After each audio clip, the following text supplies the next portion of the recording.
요한복음 1장 14절 말씀입니다. 함께 읽겠습니다. 한 목소리로 읽겠습니다. 말씀이 육신이 되어 우리 가운데 거하심에 우리가 그의 영광을 보니 아버지의 독생자의 영광이요 은혜와 진리가 충만하더라. 아멘. 오늘 본문은 우리에게 매우 친숙한 또 많은 분들이 사랑하는 말씀입니다. 아마도 이 말씀은 거의 대부분의 모든 성도님들이 외우실 수 있을 것이라고 생각이 됩니다. 성삼위 하나님이신 예수 그리스도께서 육신의 몸을 입고 이 땅에 오셨다는 이 사실, 그리고 이 땅에 오셔서 인간과 함께 거하셨다는 사실은 이 세상에 있는 다른 어떤 종교에서도 찾아보기 힘든 그런 일입니다. 일반적으로 다른 종교에서의 신들은 인간의 삶에 관심이 없고 또 절대 개입하지 않으며 언제나 인간을 억압하고 힘으로 누르는 그런 무서운 신들로 묘사되고 있습니다. 그래서 이러한 신들의 마음을 달래기 위해 인간들은 엄청난 그런 값비싼 제물들로 신들에게 제사를 지내고 또 심지어는 자신의 자식들을 제물로 드리는 엄청난 제약을 범하기도 했습니다. 역사의 기록이 그런 것들을 저희들에게 알려주고 있죠. 그러나 우리가 믿는 하나님은 멸망해가는 인간을 구원하시기 위해 스스로 그 몸을 던지셔서 이 땅에 오신 그런 분이십니다. 인간의 그런 생사화복에 적극적으로 개입하셨고 또 인간의 구원을 위해서 자신의 독생하신 예수 그리스도를 희생하신 그런 하나님이십니다. 하나님이 인간이 되어 이 세상에 온 일, 성육신, 인카네이션이라고 이야기를 하죠. 이 일은 인간들에게는 엄청난 축복입니다. 그러나 하나님 입장에서 보면 엄청난 희생이 아닐 수가 없습니다. 이 사실을 우리 빌립보서 말씀을 보게 되면 이해할 수 있는데, 빌립보서 2장 6절과 7절 말씀 한번 같이 보았으면 좋겠습니다. 제가 읽겠습니다. 그는 근본 하나님의 본체시나 하나님과 동등됨을 취할 것으로 여기지 아니하시고 오히려 자기를 비워 종의 형체를 가지사 사람과 같이 되셨고. 이 성경을 특별히 7절을 NIV 영어 성경으로 번역으로 보게 되면 이 말씀이 얼마나 소중한 말씀인가를 다시 한번 확인하게 됩니다. 7절 말씀 영어로 제가 읽어보겠습니다. Rather, he made himself nothing by taking the very nature of the servant, being made in human likeness. 예수님께서 he made himself nothing, 자기 자신을 아무것도 아닌 존재로 만드셨다는 것입니다. 어떻게 이렇게 하실 수 있었을까요? 하나님이신 예수님이 자기 자신을 아무것도 아닌 존재로 만들어서 인간의 몸을 입고 이 땅에 오신 것, 이것이 바로 성육신의 비밀이고 성육신의 그런 축복입니다. 말씀이 육신이 되어 하나님이 창조하신 세상에 인간의 모습으로 오셔서 거하심에 사람들에게 복음이 전해졌고 구원의 길이 열리게 된 것은 신학적으로도 중요할 뿐만이 아니라 선교학적으로도 매우 중요한 의미를 저희들에게 내포하고 있습니다. 이 말씀이 선교학적으로 중요한 첫 번째 이유는 예수님께서도 이 땅에 보내심을 받은 선교사로 오셨다는 것입니다. 그리고 이 세상에 오셔서 눈높이를 맞추시고 우리들과 함께 거하시고 생활하셨다는 것을 이야기해주고 있습니다. 선교는 예수님께서 이 땅에 오셔서 사람들 가운데 거하시면서 시작되었습니다. 예수님은 이 땅에 오셔서 하나님 나라에 관한 진리를 선포하셨고 제자들을 양육하셨으며 세상으로 또한 파송하셨습니다.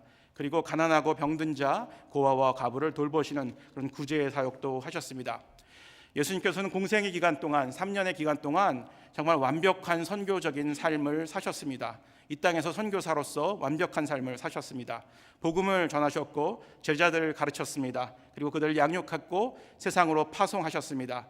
그리고 교회를 이 땅에 세우셔서 복음 증거의 사명을 우리 교회를 통해서 교회에 맡기시고 또 교회를 이루는 지체들에게도 분부하셨습니다. 그리고 예수님께서는 보내신 곳으로 다시금 되돌아가셨습니다. 이렇게 이 세상에서 완벽한 선교사의 삶을 사신 분, 예수님 말고는 또 없을 것입니다. 두 번째로 이 말씀이 선교적으로 중요한 이유는 선교지에 있는 현지인들에게 복음을 전하기 위해서는 예수님처럼 자기 자신을 낮추는 과정이 반드시 필요하다는 사실을 우리들에게 깨닫게 해줍니다. 내 자신을 낮출 수 있고 그들의 입장에서 생각할 수 있으며 그들과 함께 거할 수 있을 때 진정으로 한 영혼의 변화가 일어난다는 사실, 이 사실을 이 말씀을 통해서 우리에게 깨닫게 해주십니다.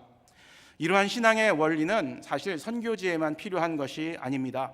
성숙한 그리스도인으로서 이 땅에서 살아가는 모든 사람들에게 필요한 하나님의 진리이고 복음의 진수입니다.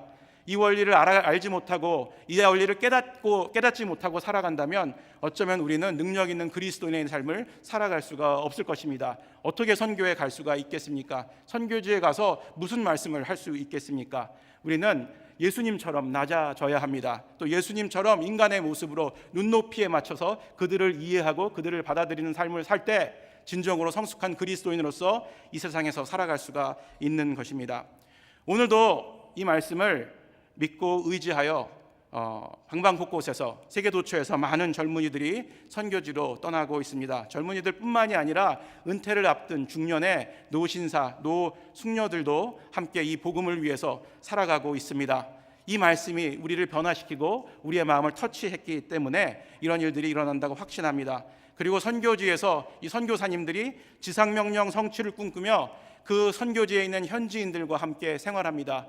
그들을 이해하고 그들을 사랑하고 그들과 같이 먹고 마시며 잠자면서 사랑의 복음을 증거하고 있습니다.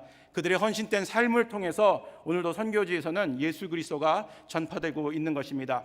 컴패션, 우리 비전 출입에 대해서 우리 김희영 집사님 잘 말씀해 주셨는데, 컴패션은 1952년에 한국에서 시작된 그런 국제 선교 단체입니다. 얼마나 한국이 가난했으면 그 당시에 스완슨이라는 선교사님이 한국에 와서 이 버려진 아이들, 이 굶주린 아이들을 도와야 되겠다 해서 시작된 단체입니다. 그리고 93년에 이 한국 그 컴패션은 수혜자에서 후원국으로 바뀌게 됩니다. 세계의 25개의 후원국과 12개의 수혜국이 25개의 수혜국과 12개의 후원국이 있는데 한국만이 유일하게 수혜국에서 후원국으로 바뀐 나라라고 합니다. 무엇 때문에 이것이 가능했을까요? 바로 예수님의 마음으로 이 땅에 온 100년 전 조선에 온 선교사들의 헌신과 기도가 우리의 삶을 바꿨고 복음으로 우리를 변화시켰기 때문에 이것이 가능했다라고 저는 확신합니다. 이런 헌신과 또 자기를 드리는 그런 삶의 모습이 없었다면 어떻게 우리 한국이 이 복음을 받아서 변화가 되고 수혜국에서 후원국으로 바뀔 수가 있겠습니까? 자신을 낮추고 하나님 앞에 헌신하는 일, 이것이 우리에게 꼭 필요한 일인데 사실은 이것이 단숨에 되는 일들이 아닙니다.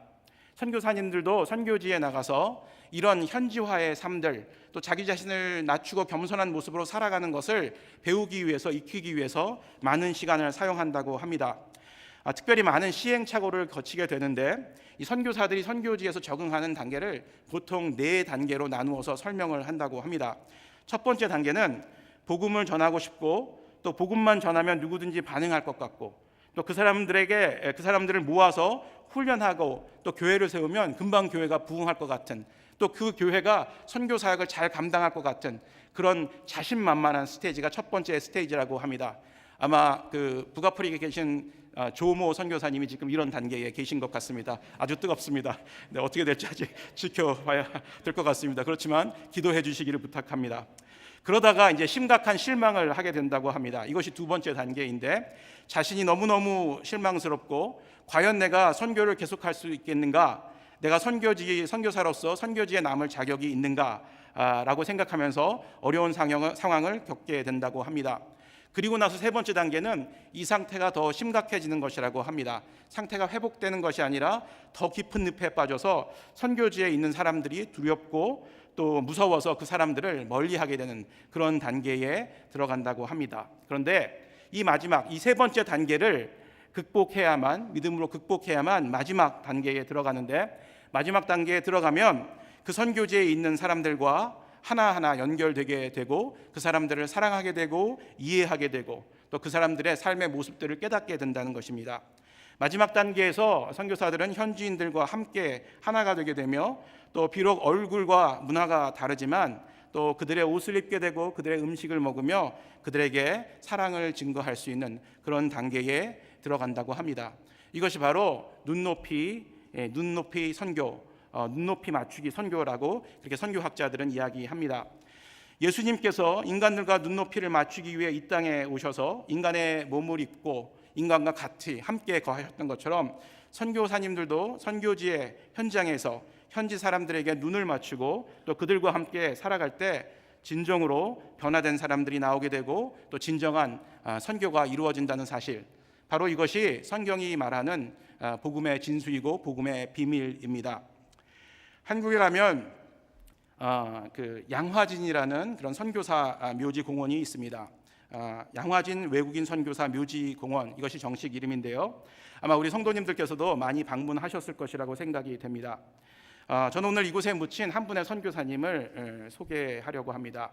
이분은 존 헤론이라는 선교사님이십니다. 사진이 뜨고 있죠. 1856년에서 1890년까지 살다가 생을 마무리하신 분이십니다. 이 선교사님은 광회원, 알렌이라는 선교사님이 세운 광회원이라는 그런 그 선교단체가 바뀌어서 나중에 제중원이라는 그런 병원으로 바뀌게 되는데, 이 제중원에서 약 8년간 한국의 그 가난한 병자들과 조선의 사람들을 돌보았던 그런 선교사님이십니다. 그 당시에 조선이 얼마나 형편없는 나라였었냐 하면 아마 이 도미니칸 리퍼블릭이나 페루의 빈민촌보다 더 형편없는 그런 상황이었을 겁니다. 이 선교사님이 쓴 그 진료 보고서에 보게 되면 이런 이야기가 있습니다. 조선 사람들의 절반은 천연두로 죽습니다. 매독은 아주 흔한 병입니다. 회충 황자가 1년에 760건이나 됩니다. 돌싸움 활쏘기를 하다가 다친 황자도 꽤 많이 있습니다. 피부병과 무좀은 백성들에게 거의 전부 걸려져 있는 병입니다. 학질은 만병의 근원이고 각기나 디스토마 환자도 많습니다. 환자들에게 약을 주면 잘 먹는데 술을 많이 마시고 음식을 조심하지 않기 때문에 수술을 잘 해도 효과가 나지 않습니다. 그리고 기록에 의하면 8개월 동안 병원에 왔던 사람들의 병명을 그 병명별로 분리해 보았는데 가장 많은 진료 횟수가 난 것이 3,000건으로 이것이 복통 소화불량에 관한 병이고 그 다음에 2,000건이 성병이었다고 합니다. 이만큼 환경이 좋지 않았고 또 어려운 곳에서 한국 사람들이 살아간 것입니다.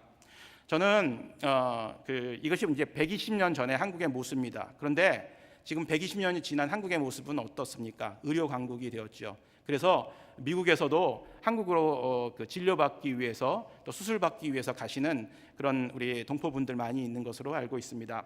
그런데 저는 이 존 헤론과 같은 분들이 헌신했기 때문에 한국이 의료 강국이 되었다라는 것을 이야기하는 것은 아닙니다. 존 헤론의 이 삶의 모습들을 제가 소개시켜 드리는 것은요, 바로 예수님과 같은 그런 헌신의 삶, 또 자기 자신을 아무것도 아닌 것으로 만드는 삶을 살았기 때문입니다. 이 존 헤론이라는 선교사님은 26살 때 의과대학을 졸업했습니다. 테네시주에 있는 테네시 종합의과대학을 굉장히 우수한 성적으로 졸업했다고 합니다. 아마 그 학교가 세워진 이래 전무후무한 가장 좋은 성적으로 졸업을 했다고 합니다. 그래서 학교에서는 이분을 학교 그 교수로 초빙하기 위해서 붙잡았지만 이분은 그 다음 해에 결혼을 하고 신혼여행을 조선으로 떠났다고 합니다. 해필이면 신혼여행을 조선으로 떠날 이유가 뭐였었는지 이해가 안 됩니다. 좋은 곳 하와이도 있고 플로리다도 있었을 텐데 조선으로 신혼여행을 떠났다고 합니다. 제주도는 지금 좋지만 예전에는 아마 그러지 못했을 것 같습니다. 그리고 이분이 들어와서 5년간 그 제중원에서 사역을 하다가 이질에 걸려서 그만 33세에 그 짧은 생을 마감하고 맙니다. 33세에 인생을 마감하신 분이 또 한 분 계시죠. 바로 예수 그리스도. 우연치 않게도 이 존 헤론이라는 분은 33세에 자기의 인생을 마감하게 됩니다. 의사로 성공할 수도 있었고 또 좋은 조건을 가지고 의대의 교수로서 또 사역을 할 수도 있었을 것입니다. 그러나 그는 모든 것들을 버리고 조선으로 왔습니다. 그리고 5년간 짧은 인생을 조선을 위해서 살다가 하나님께로 돌아간 그런 선교사의 삶을 살았습니다. 그리고 동료 선교사들이 이분의 삶을 너무 고귀하게 생각해서 조선 정부에 요청을 해서 지금의 양화진에 선교사 묘역이 생겼고 거기에 1호 선교사로 묻히게 된 것입니다. 이뿐만 아니라 양화진에 가게 되면 1살 내지는 2살밖에 안 된 아이들의 묘소도 있습니다. 묘지도 있습니다. 선교사인 부모님을 따라서 조선에 왔다가 그 열악한 환경을 견디지 못하고 병에 걸려서 1살, 2살 때 죽게 된 아이들입니다. 그 아이들이 무슨 죄가 있어서 또 무엇을 잘못했길래 알지도 못하는, 들어보지도 못한 이 조선 땅에 와서 그렇게 죽어갔습니까? 이 예수님의 삶이나 존 헤론의 삶이나 또 이 어린아이들의 삶을 보게 된다면 얼마나 이 자기 자신을 헌신하고 자기 자신을 비우는 삶이 숭고한 삶인가를 다시 한번 깨닫게 합니다. 예수님께서 보여준 자기 비움의 원리, 자기 자신을 아무것도 아닌 존재로 만드셔서 인간의 몸을 입고 이 땅에 오셔서 인간처럼 살아가시고 인간을 위해 죽으셨던 그 자기 비움의 원리, 이것이 바로 선교의 모토입니다. 이것이 바로 선교의 동력입니다. 그리고 이러한 삶은 선교지에서만 필요한 것이 아니라 우리가 살고 있는 지금 이 땅에서도 필요한 것입니다. 말씀을 마치겠습니다. 저희 교회의 목표 중에 하나가 선교적인 교회를 만드는 것입니다. Missional Church, 들어보셨죠? 그러나 이 선교적인 교회는 단기 선교에 몇 명이 참석하고 또 몇 명의 선교사를 후원하고 몇 개의 지역에서 사역을 하고 있다 해서 자동적으로 이루어지는 것이 아닙니다. 선교적인 교회를 이루기 위해서는 선교적인 삶을 사는 성도가 필요합니다. 교회를 이루는 성도 한 사람 한 사람이 예수님이 자기 자신을 낮추고 겸손한 삶을 사셨던 것을 본받아 자기 자신을 비우고 또 낮추어서 겸손한 마음으로 이웃에게 다가가고 섬김의 삶을 살 때 가능한 것입니다. 이것을 위해서 내년에도 저희 초대교회 또 초대교회 선교부는 선교적인 삶을 우리 성도님들이 살아가실 수 있도록 기도하고 도우려고 합니다. 많은 분들의 헌신이 필요합니다. 이 헌신은 단순히 단기 선교에 참여해달라는 그런 부탁이 아닙니다. 정말 우리가 살아가고 있는 이 자리에서 우리의 일터와 가정에서 하나님의 복음을 위해서 하나님의 영광을 위해서 살아가는 성도님들이 되셨으면 좋겠다라는 마음으로 드리는 권면입니다. 일터와 가정에서 하나님과 사람을 연결하고 그 관계를 회복시키는 일터 제사장으로 살아주시기를 부탁드립니다. 또한 우리 교회가 있는 지역의 이웃들에게 그리스도의 사랑을 전하고 섬기는 그런 모습들을 보여주시기를 부탁드립니다. 또 더불어서 가족과 함께 아이들을 데리고 선교지에 찾아가서 정말 그곳에 있는 어린 아이들에게 복음을 증거하고 사랑을 전하는 그런 선교에도 참여해 주시기를 부탁드립니다. 우리 초대교회 성도님들은 이러한 일들을 통해서 예수 그리스도의 사랑과 축복의 통로가 되어야만 합니다. 그리고 세상을 밝히는 빛과 소금으로 살아갈 때 하나님께서 우리 초대교회를 이 땅에 세우신 목적을 우리가 이해하고 또 달성할 수 있을 것이라고 확신합니다. 이것을 위해 내년에도 우리 선교를 위해서 기도해 주시고 또 일터와 삼터에서 주님을 기쁘시게 하는 삶들을 살아가시는 성도님들이 되시기를 주의 이름으로 축원합니다. 기도하겠습니다. 거룩하신 하나님 아버지, 오늘 귀한 선교 보고와 간증을 통해서 하나님 다시 한번 주님의 마음을 저희들이 깨달았습니다. 하나님 간절한 마음으로 주님 앞에 기도합니다. 우리 한 사람 한 사람이 주님을 기쁘시게 하는 선교적인 삶을 사는 주님의 백성들로 세워 주시옵소서. 모든 영광 주께 올려드리오며 예수님 이름으로 기도드립니다. 아멘.